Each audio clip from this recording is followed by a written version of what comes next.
SMD 선교단 OPT 성막공과 1권 성막문 1과 통칭 1-1-1 형상이야기입니다.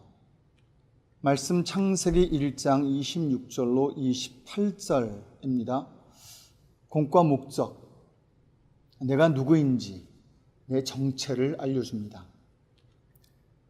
말씀 배경입니다. 태초에 하나님은 세상을 만드시고 또한 사람도 만드셨습니다. 그때 하나님은 세상을 위해 사람을 아주 특별하게 만드셨습니다. 참 오랜 질문이 있습니다. 하지만 답 없는 질문입니다. 나는 누구인가? 왜 사나? 라는 질문입니다.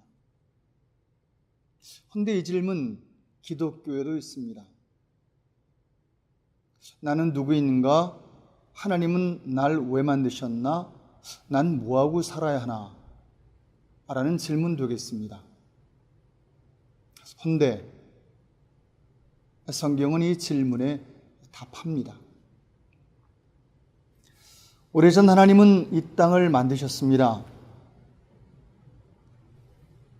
그냥 만드신 게 아니라 비전 갖고 만드셨습니다. 즉 계획 가지고 만드신 거지요. 바라시는 게 있었다는 겁니다. 창세기 1장에 보면 하나님 보기에 참 좋았다, 좋았다 라는 말이 반복됩니다. 하루하루 지날 때마다 하나님 마음에 드는, 원하시는 모습이 될 때마다 야 좋다 그러셨습니다. 하나님 보시기에 좋은 세상, 하나님 보시기에 좋은 사람들, 하나님 보시기에 좋은 그 어떤 것, 바로 하나님의 비전 되겠습니다. 하나님 통치가 있는 세상을 우리는 하나님 뜻이 통하는 세상이라 말하고 이것을 하나님 나라라고 말합니다. 주기도문에 나온 세상입니다. 하나님의 나라가 이 땅에 임하도록 기도해라. 주님께서 기도의 핵심을 알려주십니다. 즉 우리의 바람이 뭐여야 하는지 알려주시는 거지요. 그런데 하나님의 나라가 어떻게 임합니까? 하늘 뜻 이 땅에 이루어질 때다 그랬습니다. 이것이 하나님의 나라요, 또한 창세기 1장에 나오는 바로 그 모습 되겠습니다. 그래서 하나님 하신 일이 있습니다.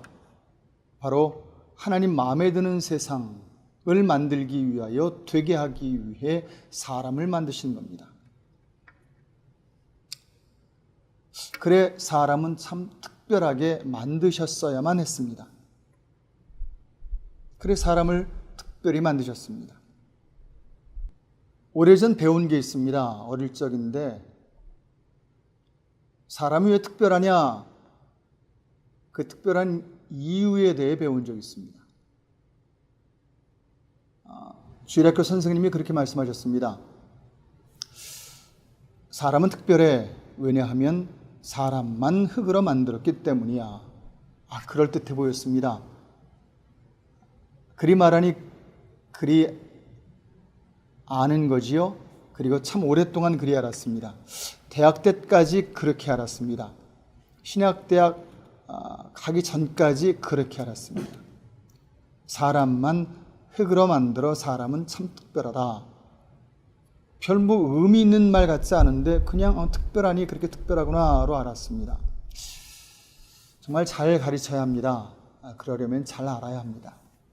어느 날 창세기를 보다 깜짝 놀랐습니다.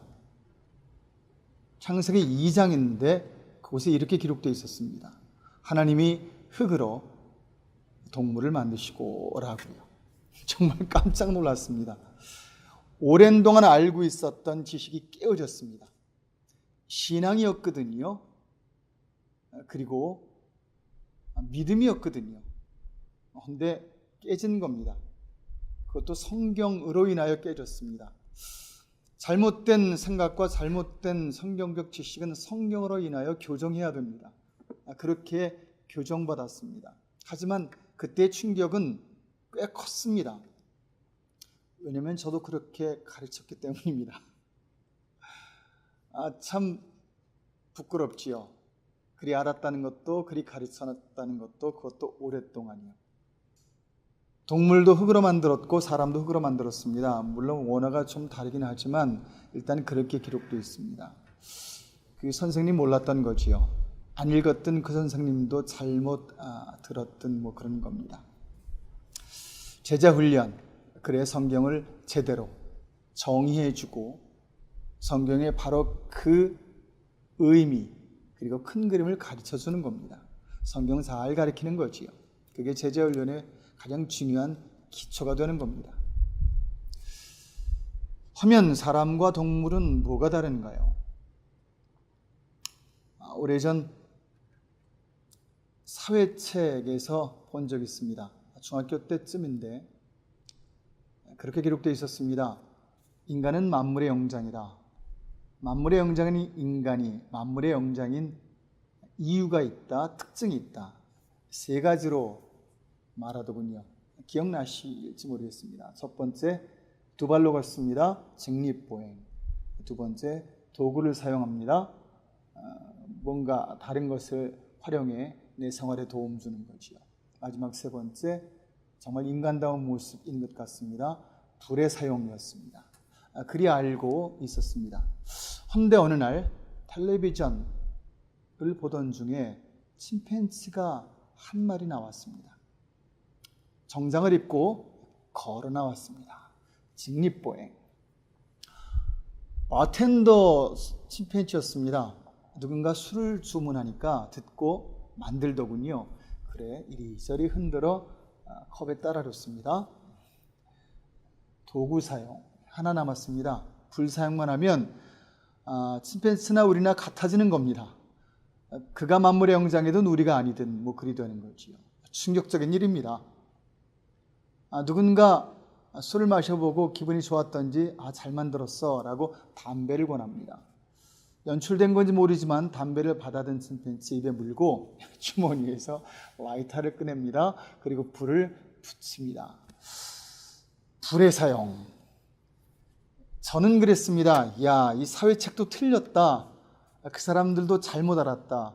사람과 동물의 차이는 그게 아니다. 그것만이 아니다. 흉내일지 몰라도 너무 비슷한 것 있다. 아니다. 라는 생각이 들었습니다. 과연 사람과 동물의 차이는 어디에 있을까요? 창세기 1장 26절에서 28절은 답해줍니다. 하나님이 사람과 동물을 똑같이 흙으로 만드십니다. 그런데 동물에게 하지 못하신 일들이 있습니다.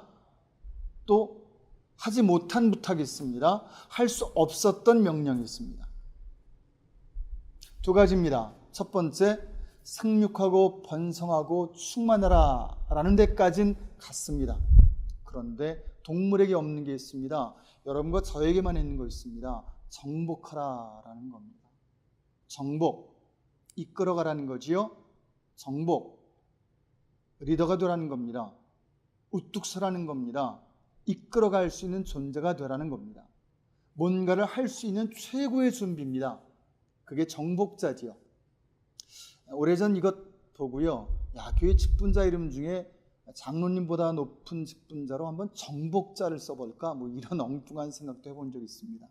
하지만 이걸 잘 보니까 리더더라고요. 그래서 지금 저희 교회는 최고의 직분자의 이름이 리더입니다. 저는 그것만큼 좋은 이름 없는 것 같습니다. 내면 정복자라는 거지요. 준비된 자입니다. 인정된 자고요. 뭔가를 할 수 있는 레디된 사람입니다. 스탠바이 하는 사람이지요. 그리고 두 번째 없는 게 있습니다. 아주 중요한 겁니다. 정복자가 되는 이유이기도 합니다. 바로 다스리라 라는 겁니다. 동물에겐 절대 할 수 없는 겁니다. 사람에게만 가능한 겁니다. 다스리라 라는 것. 본문을 보면 풀었으면 making the world better 라는 뜻입니다. 즉, 이 땅을 뭔가 만들어 가는데 이전보다 더 나은 모습으로 만들어 가는 겁니다. 전 창세기 1장 보면 정말 큰 은혜, 큰 감동, 큰 도전을 받은 말씀들이 참 많은데 그중 하나가 이겁니다. 영원한 시간 속에 영원한 생명 가진 우리에게 이 땅을 맡기셨습니다. 그러니 영원히 살면서 영원한 시간 속에 해낼 수 있는 일이 얼마나 많겠습니까? 크겠습니까? 얼마나 또 전문적으로 하겠습니까? 4년만 공부해도 전문인 된다 그러잖아요. 8년 공부하면 전문이 웬만하면 되고요. 대학부터 대학원을 말합니다. 기초 공부 말고요. 한 10년 공부하면 그 사람 남 가르칠 수 있는 사람 박사 되지 않습니까? 헌데 영원히 삽니다. 그가 해낼 수 있는 일이 얼마나 많을까요? 얼마나 굉장할까요? 저는 그것 때문에 창세기 1장만 보면 가슴이 뜁니다. 여러분도 뛰었으면 좋겠습니다. 그게 사람과 인간의 차이입니다. 즉 똑같이 숨쉬게 만들었지만, 먹고 살게 만들었지만, 동물과 사람의 차이는 맡길 수 있고 맡길 수 없다는 겁니다. 누군가를 맡길 수 있고 무언가를 맡길 수 있고 어떤 일을 맡길 수 있고 이 세상을 맡길 수 있느냐 없느냐가 동물과 우리의 차이라는 거죠. 굉장한 차이입니다. 그래, 하나님이 인간을 그냥 만드실 수는 없었습니다. 동물과 다르게 만드시려 한 게 아니라요, 그 일을 할 수 있는 사람, 존재로 만들어야 되겠기에 하나님은 아마 깊이 고민하셨을 겁니다. 사람이라면 그러셨겠죠. 그래, 그런 표현 씁니다. 그리고 내린 결론이 나닮게 만들자라는 거였습니다. 창세기 1장 26절로 27절은 하나님의 계획입니다. 나 닮은 사람 만들자, 그래 세상 맡기자, 그에게 사람도 맡기자. 그리고 28절, 그 계획과 약속과 생각을 실행하십니다. 하나님 그런 분이지요. 생각만 하고 약속만 하는 분이 아니라 실행하는 분입니다. 거기에 기록되어 있습니다. 내 형상으로 만들어 사람과 세상을 맡기자. 그런 사람 되게 하고 그런 사람 또한 만드는 사람, 그래 함께 세상을 만들어가는 사람, 공동체를 만들자 였습니다. 그래 하나님은 하나님 닮은 우리를 만드십니다. 그래 형상이란 말은 하나님 닮았다라는 뜻입니다. 즉 하나님과 닮은 꼴이지요. 어디까지인지 모르나 하나님의 기대가 어디까지였는지는 잘 모르겠지만 하나님만큼은 아닙니다. 하나님 이상도 아닙니다. 그러나 정말 하나님 정도로 우리를 만드셨습니다. 하나님의 힘을 넣습니다. 하나님의 마음을 넣습니다. 하나님의 꿈을 집어넣었습니다. 그래 인간만이 가능한 것들이 있습니다. 제자훈련하면서 하나하나 여러분과 함께 이것을 나눌 생각입니다. 우리가 얼마나 특별한지, 하나님 닮은 우리가 해낼 수 있는 일이 뭔지, 왜요? 우리는 하나님 닮은 존재이기 때문입니다. 그런데 아십니까? 이 형상이란 말, 닮았다는 이 말은요, 부모와 자식 외에는 쓸 수 없는 말이라는 거예요. 즉 자식을 낳은 이후에 This is my image라고 쓸 수 있다는 거죠. 그것은 누구에게도 쓸 수 없고 무엇에도 쓸 수 없는 표현입니다. 오직 부모가 자식 낳으면 쓸 수 있는 단어가 이미지, 내 형상이라는 표현입니다. 그러니 이 말 그런 말입니다. 하나님이 인간 만드셨는데 그 인간을 하나님 자식으로 만드셨다라고요. 그래서 성경은 우리가 하나님의 자식이라고 말하는 겁니다. 성령도 우리에게 우리가 하나님의 자식임을 알려준다 그랬습니다. 자식이니까 상속받는 겁니다. 자식이니까 하나님 일할 수 있는 겁니다. 여기에 한 가지 더 굉장한 비밀이 있습니다. 형상이 담고 있는 비밀은 구원을 설명해 줍니다. 요한복음 1장 12절입니다. 구원이 뭡니까? 하나님의 자녀 되는 권세라 그랬습니다. 합법적으로 다시 하나님의 자녀 되는 거지요? 맞습니다. 구원받는다라는 말은 천국 간다라는 말도 됩니다. 구원받으면 천국 가지요. 하지만 구원의 원체의 뜻은 다시 하나님 자녀 되는 겁니다. 즉 형상을 회복하는 겁니다. 왜요? 이렇기 때문입니다. 그래 구원은 자녀라는 비밀을 가지고 있습니다. 그래 저희 모임에서 만든 전도지가 하나 있습니다. 전도지 제목은 아바 아버지입니다. 첫 장은 그렇습니다. 하나님은 나의 아버지입니다. 두 번째 장은 그 아버지를 자녀인 내가 떠났습니다. 하지만 세 번째 장은 하나님이 놔두지 않으시고 그 자녀를 다시 데려오셨습니다. 예수 그리스도의 희생으로. 마지막은 그분을 믿으면 다시 하나님의 자녀가 됩니다 라는 겁니다.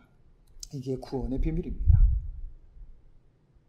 오늘 이 형상, 여러분과 바로 저의 모습입니다. 또한 저희가 있는 곳에서 이건 모르는 사람에게 알려줘야 하는 모습이기도 합니다. 다음 시간부터 한과 또 계속 이어가도록 하지요.